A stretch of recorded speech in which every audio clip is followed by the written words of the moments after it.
नमस्कार दर्शक बंधु आपणकर जदि मकर राशि होइथाए तेबे एही भिडियोटी केवल आपण मानक पाई कारण एही 2026 वर्षर एही तीनोटी मास आपणक पाई आशीर्वाद होई पारे किंबा अभिशाप मध्य होई पारे।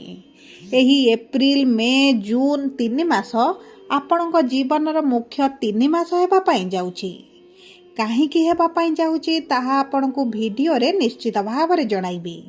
देखंतु दीर्घ 12 वर्ष परे देवगुरु बृहस्पति उच्चस्थ हेबा पाई जाउछंती, जहा फलरे गुरुंकर गोचर एही 3 मास को बहुत अधिक प्रभावित करिबा पाई जाउची। आपणकर शनिकर 7.5 सरीगले मध्य जेहेतु शनि आपणकर रस्याधिपति एवं आपणक जीवन रे समस्या बढ़ाई थिले, किंतु गुरु जेहेतु शुभ ग्रह शुभ कार्यर कारक ग्रह शुभ कार्यर देवता अटंती आपणकु आशा ठारू अधिक शुभ फल मध्य प्रदान करिवे। जदि आपणक जातकरे बा जन्म कुंडली रे गुरु उच्च अछंती तेबे आपण हेउचंती सबुठारू अधिक भाग्यवान। जहाँ आपण आशा करू नथिले स्वप्न रे भाबी नथिले पूर्ण हेबो बोली ताहा मध्य पूर्ण हेबा पाई जाउची। जदि भी आपणक कुंडली रे गुरुंकर स्थिति मध्यम रहिथिबो तेबे मध्य आपणकु शुभ फल प्रदान करिवे। किंतु जदि आपणक कुंडली रे गुरु पीड़ित थिबे किंबा मृत्यु थिबे नीच थिबे बा वृद्धावस्था रे थिबे तेबे एतेटा शुभ फल प्रदान न करि पारंती। किंतु गुरुंकर किछिटा प्रतिकार कले किछिटा उपाय कले आपणकु निश्चित भाव रे शुभ फल प्राप्ति हेबो।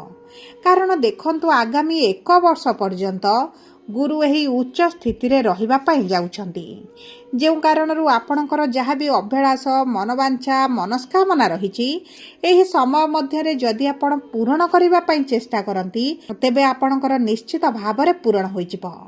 सबु परे आसंतु जानिबा ओडिया नूतन पांजी कोन कहूछि, आपणकर आगामी 3 मास केमिति रहिबो एवं केउ केउ तारीख गुड़िकरे की प्रकार परिवर्तन आसिबो। विशेष भाव रे एही 3 मास मध्य रे केउ क्षेत्र रे अधिक सतर्क रहिबाकु हेबो ताहा हेउछि सबुठारु गुरुत्वपूर्ण। देखंतु आपणकर स्वास्थ्य शिक्षा प्रेम संपर्क विवाह वैवाहिक जीवन संतान चाकिरी व्यवसाय केमिति रहिबो एवं कोन रहिछि प्रतिकार जहाँ आपणकर अशुभत्व को दूर करिबो एवं शुभाशुभ फल को वृद्धि करिबो एही वीडियो माध्यम रे गोटी गोटी करी जणाइबी। किंतु वीडियोटी आरंभ करिबा पूर्वरु जदि आपणकर भी मकर राशि होइथाए एवं आपण भी ईश्वर को आंतरिक भक्ति एवं विश्वास करंती तेबे वीडियोटी को लाइक करंतु। कमेंट बॉक्स रे जय जगन्नाथ जय मां लक्ष्मी अवश्य लिखि दियंतु।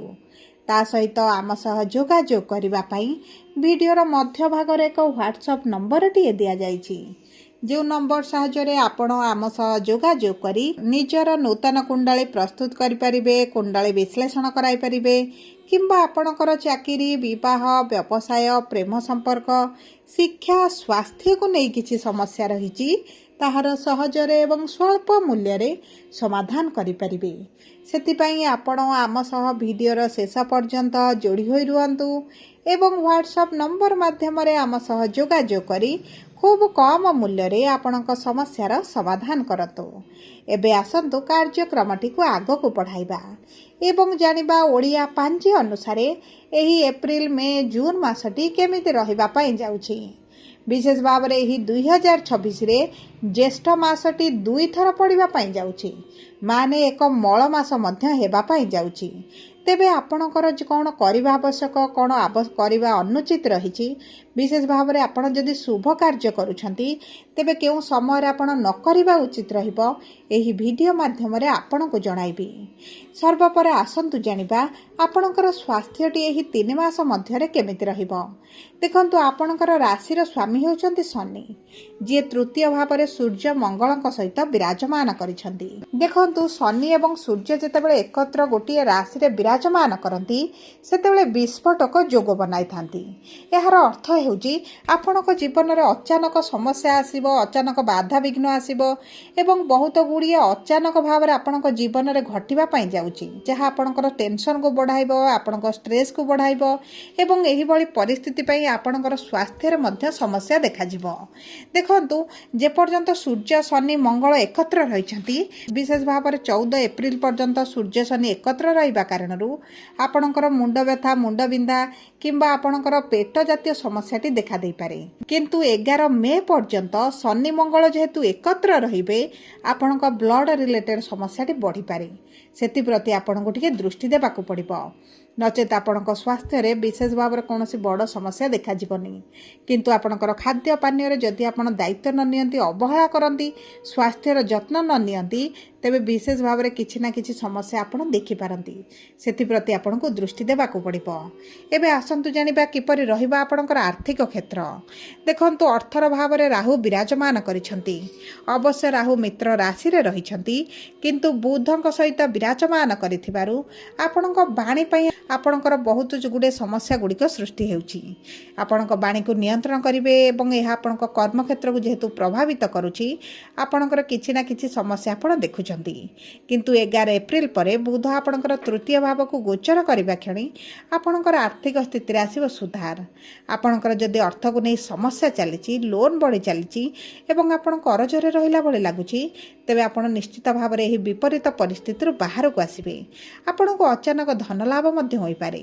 କେତୁ ଅଷ୍ଟମ ଭାବରେ ଥିବା କାରଣରୁ ଆପଣଙ୍କୁ କିଛି ସରକାରୀ ସହାୟତା ମିଳିପାରେ କିମ୍ବା ଆପଣଙ୍କର ଯଦି କିଛି ପ୍ରପର୍ଟି ରହିଛି, କିଛି ବିକ୍ରି କରିବା ପାଇଁ ଚାହୁଁଛନ୍ତି, ସେହି ମାଧ୍ୟମରେ ମଧ୍ୟ ଧନ ଲାଭ ହୋଇପାରେ କିମ୍ବା ଆପଣଙ୍କର ଅର୍ଥ ଯଦି କେଉଁଠି ଫସିକି ରହିଛି, ତାହା ଆପଣଙ୍କୁ ମିଳିପାରେ।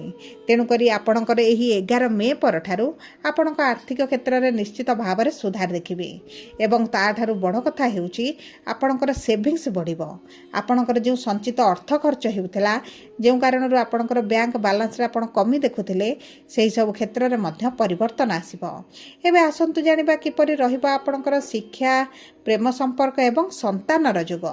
ଦେଖନ୍ତୁ, ପଞ୍ଚମ ଅଧିପତି ହେଉଛନ୍ତି ଶୁକ୍ର ଏବଂ ଶୁକ୍ର ଏପ୍ରିଲ 19 ତାରିଖରେ ଆପଣଙ୍କର ପଞ୍ଚମ ଭାବକୁ ବା ସ୍ୱରାଶିକୁ ଗୋଚର କରିବେ, ଯେଉଁ କାରଣରୁ ଆପଣଙ୍କ ଶିକ୍ଷା କ୍ଷେତ୍ରରେ ନିଶ୍ଚିତ ଭାବରେ ସଫଳତା ପ୍ରାପ୍ତି ହେବ। ଆପଣ ଯେକୌଣସି ବଡ଼ ନିଷ୍ପତ୍ତି ନେବେ ଆପଣଙ୍କ ପାଇଁ ଶୁଭଦାୟକ ରହିବ। ତା ସହିତ ଆପଣଙ୍କର ମନପସନ୍ଦର କୋର୍ସ କରିପାରିବେ, ମନପସନ୍ଦର କଲେଜରେ ଆଡ଼ମିସନ୍ ମିଳିଯିବ ଏବଂ ଯଦି ଆପଣଙ୍କର ଚାକିରି ପାଇଁ କିଛି ଇଣ୍ଟରଭ୍ୟୁ ଏଣ୍ଟ୍ରାନ୍ସ ଦେବେ, ତେବେ ମଧ୍ୟ 19 ଏପ୍ରିଲ ପରଠାରୁ ଆପଣଙ୍କ ପାଇଁ ଅତି ଉତ୍ତମ ସମୟ ରହିବ। ଯେଉଁମାନେ ପ୍ରେମ ସମ୍ପର୍କରେ ଅଛନ୍ତି, ସମ୍ପର୍କରେ ଟିକେ ସମସ୍ୟା ଦେଖୁଛନ୍ତି, ମନମାଳିନ ମତଭେଦ ଚାଲିଛି, ଦ୍ୱନ୍ଦ୍ୱରେ ରହିଛନ୍ତି, ଉଭୟ ଏକତ୍ର ବିବାହ କରିବେ ନା କରିବେ ନାହିଁ, ଆପଣଙ୍କ ପାଇଁ ସଠିକ୍ ନା ସଠିକ୍ ନୁହେଁ, ତେବେ ଏହିସବୁ ମନର ଦ୍ୱନ୍ଦ୍ୱ ସମସ୍ୟା ଆପଣଙ୍କର ଦୂର ହୋଇଯିବ।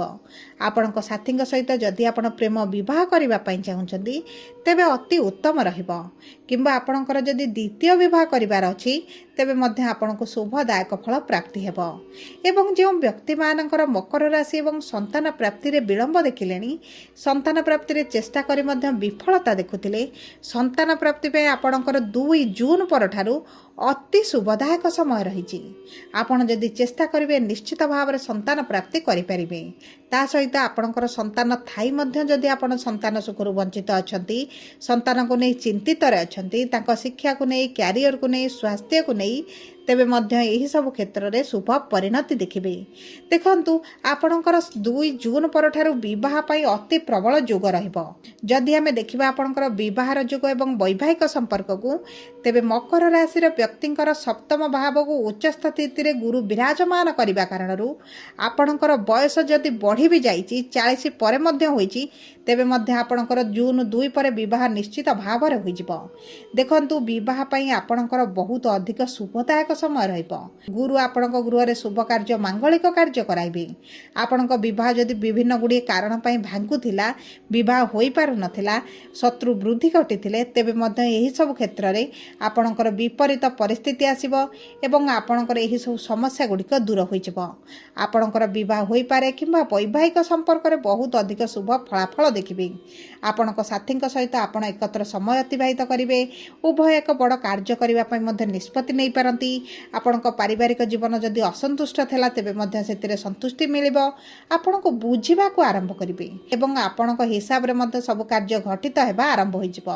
ତେଣୁକରି ଆପଣଙ୍କ ବୈବାହିକ ଜୀବନ ସହିତ ଆପଣଙ୍କର ବ୍ୟବସାୟିକ ଜୀବନ ମଧ୍ୟ ଭଲ ରହିବ।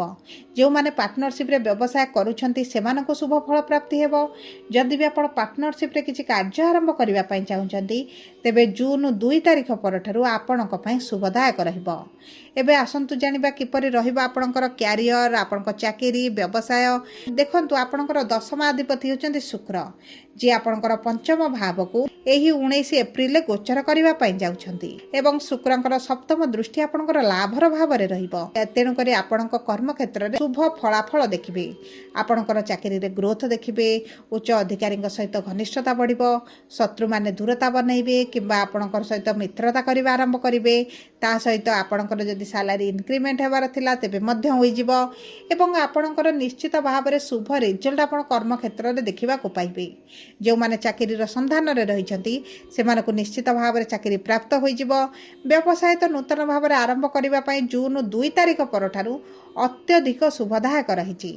ଏବେ ଆସନ୍ତୁ ଜାଣିବା କିପରି ରହିଛି ଆପଣଙ୍କର ଭାଗ୍ୟ। ଆପଣଙ୍କର ଭାଗ୍ୟର ଭାବର ସ୍ୱାମୀ ହେଉଛନ୍ତି ବୁଧ, ଯିଏ ଆପଣଙ୍କର ଦ୍ୱିତୀୟ ଭାବରେ ଅଛନ୍ତି। ତୃତୀୟ ଭାବକୁ ଗୋଚର କରିବେ ଏବଂ ଚତୁର୍ଥ ଭାବକୁ ବା ମେଷ ରାଶିକୁ 15 ମେରେ ଆପଣଙ୍କର କେନ୍ଦ୍ରକୁ ଗୋଚର କରିବେ ଏବଂ ବୁଧଙ୍କର ଏହି ଉଚ୍ଚସ୍ଥ ସ୍ଥିତି ପାଇଁ ଆପଣଙ୍କର ନିଶ୍ଚିତ ଭାବରେ ଶୁଭ ଫଳ ପ୍ରାପ୍ତି ହେବ। ଭାଗ୍ୟ ଆପଣଙ୍କର ସାଥ ଦେବ। ଭାଗ୍ୟ ଭରସାରେ ଯେକୌଣସି କାର୍ଯ୍ୟ କରିବେ ଆପଣଙ୍କୁ ସେଥିରେ ଶୁଭ ଫଳ ପ୍ରାପ୍ତି ହେବ। ସବୁ ପରେ ଦେଖନ୍ତୁ, ଅଶୁଭତ୍ୱକୁ ଦୂର କରି ଶୁଭାଶୁଭ ଫଳକୁ ବୃଦ୍ଧି କରିବା ପାଇଁ ଆପଣ ପ୍ରତିଦିନ ଗୁରୁଙ୍କର ବୀଜ ମନ୍ତ୍ର 108 ଥର ପାଠ କରନ୍ତୁ। ବିବାହରେ ଯଦି ବିଳମ୍ବ ଦେଖୁଛନ୍ତି ତେବେ ଆପଣଙ୍କର ପାଖରେ ଗୋଟେ ହଳଦୀ ରଙ୍ଗର ରୁମାଲଟେ ରଖନ୍ତୁ। ଗୁରୁବାର ଦିନ ଜଳରେ କିଛିଟା ହଳଦୀ ମିଶାଇ ସ୍ନାନ କରନ୍ତୁ। ଆର୍ଥିକ ସ୍ଥିତିରେ ଯଦି ସମସ୍ୟା ଦେଖାଯାଉଛି ତେବେ ମଧ୍ୟ ଶ୍ରୀ ସୂକ୍ତମ ପାଠ କରନ୍ତୁ ଏବଂ ଯଦି ଆପଣଙ୍କୁ ଲାଗୁଛି ଯେ ଆପଣଙ୍କ ସମ୍ପୂର୍ଣ୍ଣ ଜୀବନରେ ଦୁଃଖ ମାଡ଼ି ବସିଛି ତେବେ ଆପଣ ବିଷ୍ଣୁ ସହସ୍ର ନାମ ପ୍ରତିଦିନ ପାଠ କରନ୍ତୁ। ନିଶ୍ଚିତ ଭାବରେ ଶୁଭାଶୁଭ ଫଳ ପ୍ରାପ୍ତି କରିବେ। ଯଦି ଆପଣଙ୍କର ମକର ରାଶି ହୋଇଥାଏ, ଭିଡ଼ିଓଟି କିଭଳି ଲାଗିଲା କମେଣ୍ଟ ବକ୍ସରେ ଲେଖି ଜଣାନ୍ତୁ।